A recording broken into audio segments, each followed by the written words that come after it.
Welcome to Inland Empire Alive, bringing you issues, events, and perspectives from throughout San Bernardino and Riverside counties. I'm David Brady, and today I'll be talking to Luis Fuerte, the 5-time Emmy Award-winning videographer from Huell Howser's long-running California's Gold TV program and a San Bernardino native. That's today on Inland Empire Alive.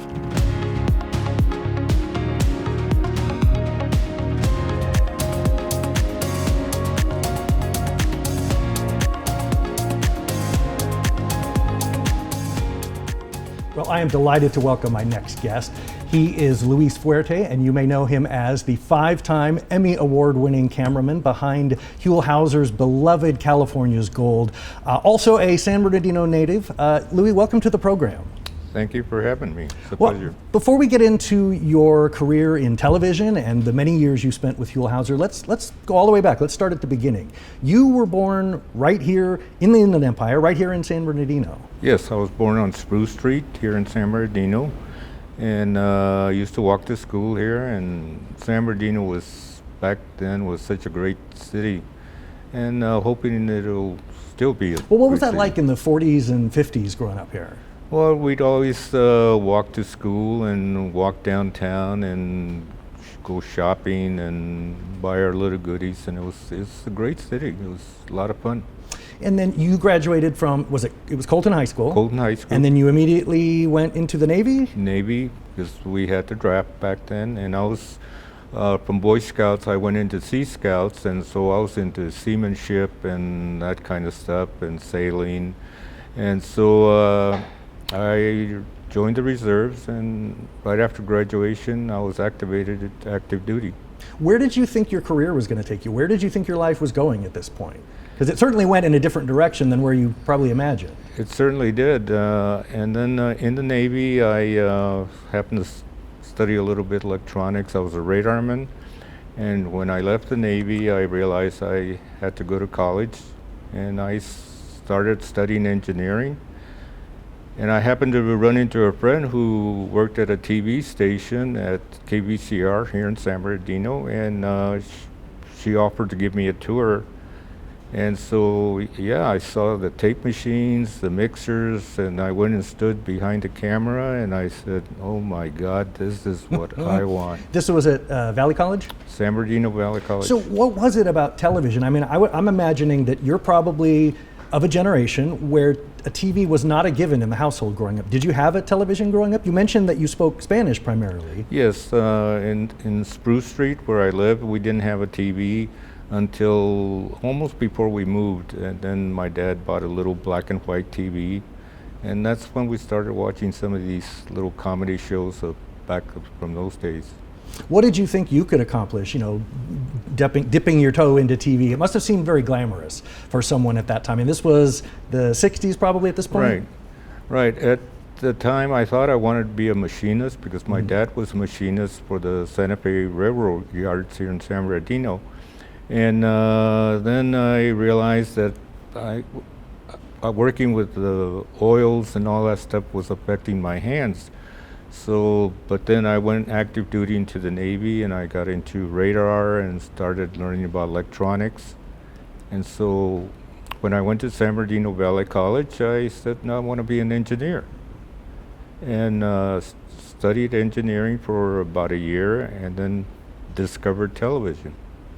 And how long did you actually end up working in TV? I know a lot of it was at KCAT, but how long was it all together? Well, altogether about maybe 45 years. And 5 Emmys. 5 Emmys. And this is the first one. Talk to me about this one. What year was this? Was I think in 1980, I forget the year, but I was working on an opera in San Francisco with La Gioconda with Luciano Pavarotti, and man, I love opera. I'm an opera fan. And so I was totally shocked when we found out that we had won an Emmy, a national Emmy. So but that was just the first of 5. And then for the others, what were they? The others are Hollywood Emmys, and that's for doing stuff around Southern California and things like that. I also have a Golden Mike for editing and all different kinds of awards. And you mentioned Hall of Fame as well. Right. But So for you, what was the highlight of all of those things that you could cite? Was there a particular thing you answer when people say, what was the one thing that stands out? well, I think working with Huell Hauser was quite an adventure. And when I first met him, I introduced myself. He was at the cafeteria there at the KCET. And I had seen him on Channel 2, and so I recognized that southern accent. And so I stood up and talked to him, introduced myself, and I said, well, hopefully someday we'll get a chance to work together, and said goodbye. 2 weeks later, I'm assigned to work with him. And this was Videolog, kind of the This is precursor to Videolog, California's and Gold? that's where we shot the elephant story. Right. And that was a very touching, tear-jerking story. A lot of people. What was it about your two personalities that clicked? You mentioned in your book that the two of you were so different. I mean, first of all, you were a California native. Right. Huell was from Tennessee. Huell was naturally very gregarious and talkative. Never met someone he didn't like. You talk about being very reserved and very quiet. What made you two work so well together? Well, a lot of people would say that how can you guys work together? You're so opposites. And I believe that's what made it work, because I didn't want to be in front of the camera and I didn't want him behind the camera. So we had that connection, and we developed this respect for each other where I could stop him and correct things, and we could work together as a team. Did you find that things became faster? You could kind of not finish each other's sentences, but sort of you knew what he was looking for without having to sort of talk about it in advance? Oh, I could read him like the back of my hand. It's like I knew what he was going to say. I knew what he was going to do. And there's some shows where you see him looking off to the corner of his eye, and it's because I told him, I said, Huell, if you see me moving, it's because I'm making an adjustment for lighting, or the background is going to enhance the story that you're telling. So we had that connection. It was like a dance in a way. We didn't dance. Talk to me about some of those really incredible shoots. The ones you mentioned in the book, being ferried to a lighthouse by helicopter, the mule rides, that harrowing trip down a mine shaft. What were some of the technical challenges on some of these shoots? Well, the main thing is don't forget the batteries, taking up battery power and stuff like this. And I was always so well prepared. You mentioned that. The Boy Scouts always be Yeah, Boy prepared. Scouts always told me to be prepared. And so, I was always very prepared. And we didn't know what we were going to get into. And I didn't know too much about the story. The only thing I wanted to know was, what's the weather going to be like? Is it going to be raining? Is it going to be cold? Is it going to be hot? And other than that, Huell didn't want to know too much about the story, because he wanted to be surprised. Oh my God, oh, this is amazing. And that was... And it worked. It worked. I mean, people responded to it. The show ran for, 24 seasons, more than 440 episodes, I believe. One of the things I was thinking of is, having grown up in Southern California, there were so many of those slick travelogue shows, Two on the Town, Eye on LA. Do you think that one of the things that stood out about California's Gold was it wasn't slick? It wasn't designed to be that kind of showbiz, glitzy style look at California. It was homespun, and it was about ordinary people. Was that part of its appeal, or was that the yes. secret to its success? Yes, and the one thing, when I first shot the elephant story with Huell, he came to me and says, Louis, I just want you to remember to keep this simple. And so it kind of told me the style of shooting that he wanted. And so we did. He kept it simple, and his personality, people felt so comfortable with him, and they just opened up and told their stories. So it was, it was so totally different. Did you ever have conflicts about, you wanted something for more of an artistic, you wanted more like an artsy shot, and he wanted more of a storytelling device? I mean, or were you able to kind of work out those kind of cinematography visions? Right. I mean, we had that connection where I could stop him if I saw something was not working. and he listened to what he was saying, talking about, and he says, okay, I know where to pick it up.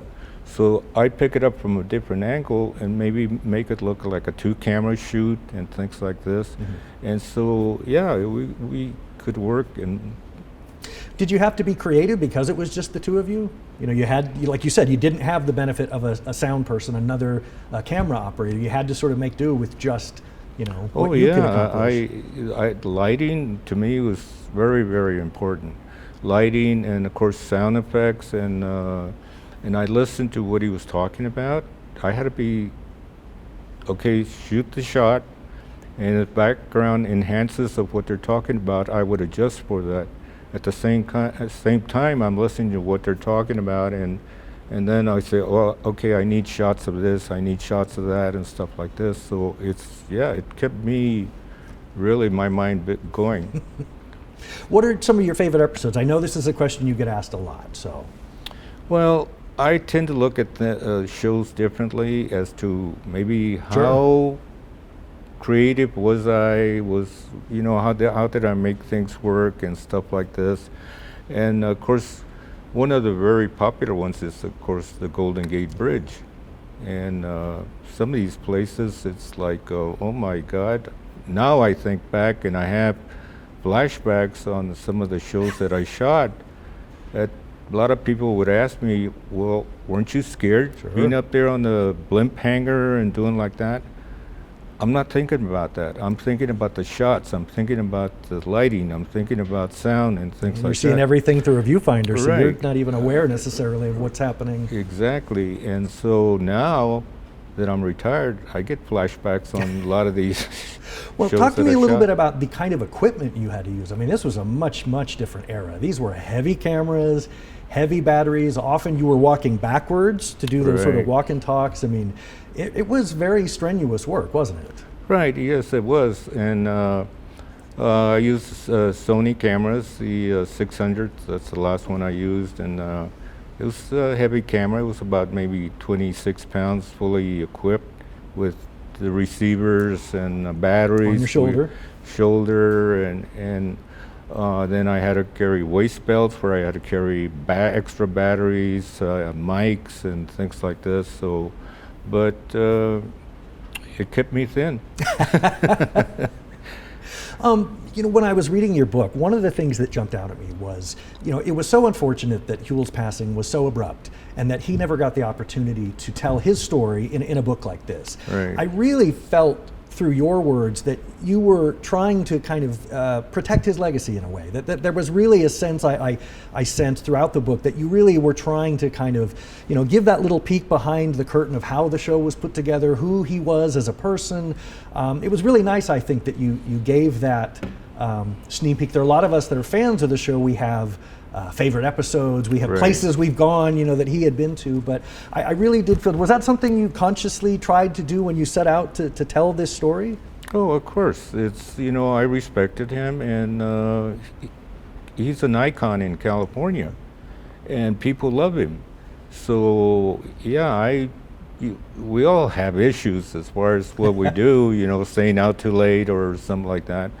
But it's not something that people need to know about. Well, and you worked together for 12 years. That's, I mean, Right. that's like a marriage. I mean, if you could make that work for 12 years, that's a pretty long stretch. And for what you folks, you know, the two of you accomplished, I mean, these are stories that are going to continue to be watched for years, decades to come. Right. Now that his archives are now at Chapman University, and now a Right. lot of it is digitized, and you can watch the old episodes. You know, some of that stuff is going to, if I dare say, outlive you. That must be Oh. kind of humbling to know that it's a kind of immortality, that these stories, these tales, the people that you met, this is going to live on long after you and Oh, I. yes, of course. And, you know, I know where I'm at, and it's like,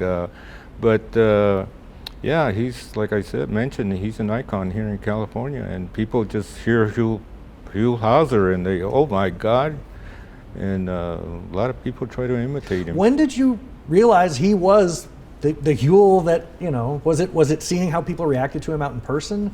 Like, Yes, when I first started working with him, I realized that the way he spoke, the way he talked to people, he would make them feel so at ease that they just would pour their stories out. So I could see that. Where, you know, I've worked with so many different producers, reporters, and stuff like that, so I know what it is. And I could see in Huell there was something very special there. So he's quite a man. He's quite an icon. What has it been like since you published the book to finally reveal yourself and actually talk about these stories and let yourself be seen? I know you were very conscious to not be on camera during the show. Well, I tell people I think Huell's paying me back for not taking his car into Habit service. Right. And it's stories in the book, Yep. and being in front of the camera was never my thing. Because in college, I did do some acting and stuff like this, and I said, no, I was always into the arts and music, and I played the trumpet and French horn, and so the arts was my thing. But being in front of the camera was never my thing. And then public speaking, that was my biggest fear in life. And I looked at it as a challenge, but it's like, man, this is a bit an adventure. Any regrets? Any episodes you wish you could reshoot or places you never got to? No, I don't want to pick up another camera again. So, well, let me ask you, what are you doing nowadays? You know, now that, you know, the book has been out, I know you've been retired for some time. Well, when the book came out, I was totally shocked as to how many people wanted me for public speaking and events. And up until before the COVID hit, I had up to about 80 public speaking events. Wow. And it's like, oh my God. That's got to be gratifying, though, to know that you know, you put something out there into the world and there's an audience for it. There's an audience that's hungry for it. And It is. And the story is about Huell. And I tell the story and some of the quirky things that happen behind the scenes that are kind of funny and that only I knew. Right. And like being at the border, and Huell had a tendency of repeating himself a lot. So we're doing an interview at the border with his border agent, and there's a line right here, and he says, so I'm in the United States, and the border agent says, yes, you are. And Louis in the United States, yes. So we're both in the United States. Yes, you're both in the United States. So then he crosses the line and says, oh, you crossed the border illegally. And so then Huell says, well, that's okay, Louis will vouch for me. And border agent turns to me and says, Louis, will you vouch for Huell? I says, well, it depends how much money he's got. Right. That's my Boy Scout skills kicking in. Well, Louis, I got to say, the book was fascinating. It's called Louis, Take a Look at This, My Time with Huell Howser. If you're a fan of the show, if you know the program, if you're a fan of Huell Howser, this is the book you want to get. It's available at Amazon, at Barnes & Noble, at other online booksellers. Louis, thank you so much for being with us. It's been wonderful. Thank you.